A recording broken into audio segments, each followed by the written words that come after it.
Hello friends, জয় Mohun Bagan. I league নিয়ে টালবাহানা চলছিল অনেক দিন। ইন্টারকাশি না চার্চিল ব্রাদার্স চ্যাম্পিয়ন হবে তাই নিয়ে এতদিন কোর্টের মধ্যে একটা দ্বন্দ্ব চলছিল। তো আজকে সেই রায় বেরিয়ে এলো এবং সেখান থেকে যেটা জানা যাচ্ছে সেটা হলো চার্চিল ব্রাদার্সকে আই লিগ চ্যাম্পিয়ন করা হয়েছে। অর্থাৎ ইন্টারকাশি যে কোর্টে গেছিল 3 পয়েন্ট পাওয়ার জন্য, সেই 3 পয়েন্টটা তারা পায়নি এবং চার্চিল ব্রাদার্সকে চ্যাম্পিয়ন করে দেওয়া হয়েছে আই লিগ। অর্থাৎ আগামী মরশুমে আমরা চার্চিল ব্রাদার্সকেও আইএসএলে দেখতে পাবো। এটা দুর্দান্ত একটা ব্যাপার। মোহনবাগান, ইস্টবেঙ্গল, মোহামেডানের পর আরও একটা ক্লাব যারা কিন্তু আই লিগ থেকে ডাইরেক্ট চলে এলো আইএসএলে, সেটা কিন্তু খুবই ভালো ব্যাপার। এবার দেখার যে চার্চিল ব্রাদার্স আইএসএলে তারা খেলার মতন দল তৈরি করতে পারে কিনা, কারণ তোমরা জানো যে সুপার কাপে তারা কিন্তু মোহনবাগানের বিরুদ্ধে খেলার ভয়ে নাম প্রত্যাহার করে নিয়েছে। যদিও তারা খাতায় কলমে দেখিয়েছে যে তারা সুপার কাপের যে ড্র হয়েছে সেই ড্রটা মানে না, তাই জন্য তারা নাম প্রত্যাহার করে নিয়েছে। তবে চার্চিল ব্রাদার্সের কিন্তু খেলা উচিত ছিল সুপার কাপ, এটাই কিন্তু মনে করি। যাই হোক, কনগ্রাচুলেশন চার্চিল ব্রাদার্স। এরপর চলে আসি মোহনবাগানের খবরে, অর্থাৎ আমাদের খবরে। তো আমাদের খবরে আসলেই যেটা হচ্ছে, আগামীকাল কিন্তু আমাদের খেলা ছিল। তো চার্চিল ব্রাদার্স খেলছে না, তোমরা শুনেই নিয়েছো, তাই জন্য আগামীকালের খেলাটা হচ্ছে না এবং মোহনবাগান ডাইরেক্ট কিন্তু চলে গেছে কোয়ার্টার ফাইনালে। এবার কোয়ার্টার ফাইনাল হবে আগামী 26 তারিখ, অর্থাৎ মোহনবাগানের সাথে কোয়ার্টার ফাইনাল খেলবে ইস্টবেঙ্গল এবং কেরালা ম্যাচের জয়ী, যেটা কিন্তু কালকের খেলাটা হবে। তো যেই জিতুক না কেন মোহনবাগানকে খেলতে হবে সেই দুটো দলের বিজয়ীর সাথে। এবার কেরালা ব্লাস্টার্স জিতলে একরকম টিম হবে, ইস্টবেঙ্গল জিতলে আরেক রকম টিম হবে। যেটা শোনা যাচ্ছে কেরালা ব্লাস্টার্স জিতলে যে টিম মোহনবাগান নিয়ে যাচ্ছে সেই টিম নিয়েই খেলবে, আর যদি ইস্টবেঙ্গল ওঠে সেক্ষেত্রে কিন্তু বেশ কিছু ইন্ডিয়ান ফুটবলার যাদেরকে এখনও ইনক্লুড করা হয়নি মোহনবাগান দলে, তাদেরকেও কিন্তু খেলানো হতে পারে। তো এবার পুরোটাই নির্ভর করছে আগামীকালের ম্যাচের ওপর। এবং এটাও ঠিক যে হঠাৎ করে যদি কোনো প্লেয়ারকে নিয়ে এসে নামিয়ে দেওয়া হয় তাহলেও তো সে খেলতে পারবে না, বা একটা টিমের সাথে সেট আপের ব্যাপার আছে। তো মোহনবাগান ম্যানেজমেন্টের এই জায়গাটা কিন্তু ভাবা উচিত ছিল এবং এইরকম কিন্তু আনপ্রফেশনাল ডিসিশন নেওয়া উচিত হয়নি। যাই হোক, কিছু করার নেই, এখন এটা করে ফেলেছে তারা এবং এটাকেই কিন্তু মেনে নিতে হবে। এবং আমরা আশা করব মোহনবাগানের যে দলই নামুক না কেন সেই দলই ভালো রেজাল্ট করবে এবং ভালো কিন্তু ট্রফির জন্য লড়াই করবে এবং ভালো মানে মোহনবাগানের সমর্থকদের ভালো একটা জয় উপহার দেবে, এটাই আমরা কিন্তু আশা করব। এরপর চলে আসি আরও একটা খবরে, সেটা হচ্ছে ইস্টবেঙ্গল কোচকে নিয়ে যথেষ্ট কুরুচিপূর্ণ একটা সেলিব্রেশন দেখা যায়। গতকাল ইস্টবেঙ্গলের মহিলা দলের খেলা ছিল আই লিগে, তো সেই খেলায় কিন্তু উপস্থিত ছিলেন ইস্টবেঙ্গলের কোচ অস্কার।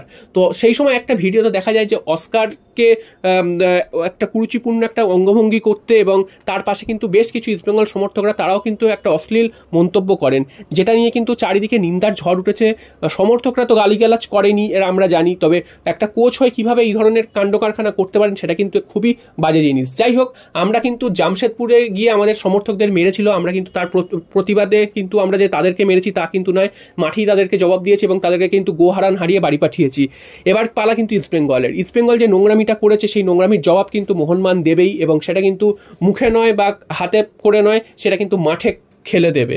তো সেটাই আমরা আশা রাখবো এবং এই অস্কার বা ইস্টবেঙ্গল সমর্থকদের যে এই নোংরামিটার জবাব কিন্তু আমরা দেব।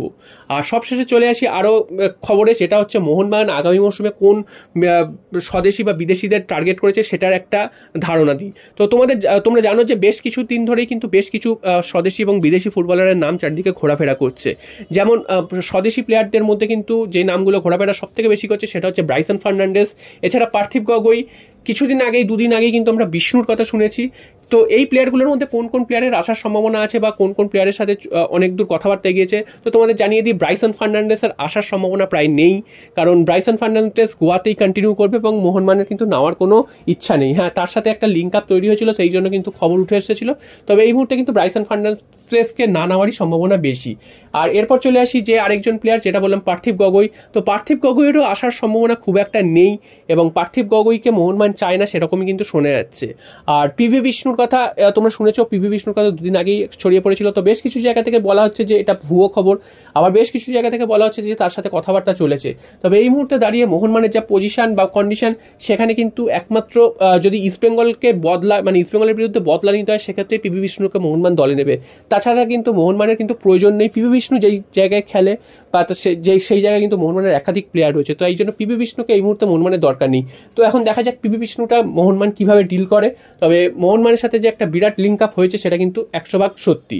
আর সবশেষে চলে আসি আরও দুজন প্লেয়ারের কথায়, সেটা হচ্ছে কিছুদিন আগেই বেঙ্গালুরু এফসির সানা সিংকে নিয়ে একটা খবর উঠে এসেছিল। তো সানা সিংয়ের আসার সম্ভাবনা সব থেকে বেশি। তোমাদের কেন সেই কারণটা কিন্তু আগের ভিডিওগুলোতে জানিয়েছি, কারণ মোহনবাগান চায় একজন ভারতীয় ডিফেন্ডার, যেটা কিন্তু মোহনবাগান এ মৌসুমে ইউজ করতে পারছিল না, এবং তার ফলে কিন্তু মোহনবাগানকে বারবার দুজন সেন্ট্রাল ব্যাক হিসাবে দুটো বিদেশি ডিফেন্সে খেলাতে হচ্ছিল এবং ওপর দিকে কিন্তু বিদেশি সংখ্যা বাড়াতে পারছিল না।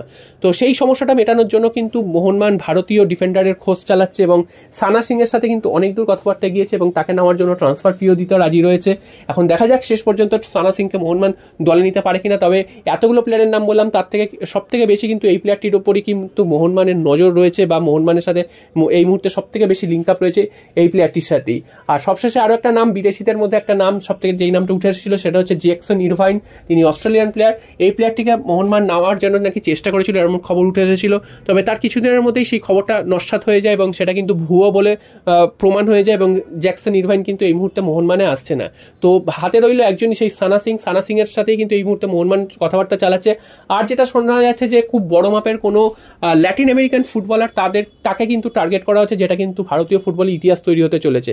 তো কে সেই ল্যাটিন ফুটবলার সেটা কিন্তু এখনো জানা যাচ্ছে না, বা ল্যাটিন আমেরিকান কোন ফুটবলারের নাম সেটা জানা যাচ্ছে না। তবে সেই নামটা কিন্তু বিশ্ব ফুটবলে খুব নাম করা, সেটা কিন্তু বোঝাই যাচ্ছে। তো দেখা যাক শেষ পর্যন্ত কি নাম বেরোয়। তবে বেশ কিছু নাম বেশ কিছু জায়গায় গেস করা হচ্ছে। এই মুহূর্তে কোনো নাম গেস করাটা ঠিক হবে না, কারণ অনেক প্লেয়ার রয়েছে, অনেক বড় বড় প্লেয়ার রয়েছে যারা কিন্তু ল্যাটিন আমেরিকান ফুটবল আর বিশ্ব ফুটবলে দাপিয়ে বেরিয়েছে।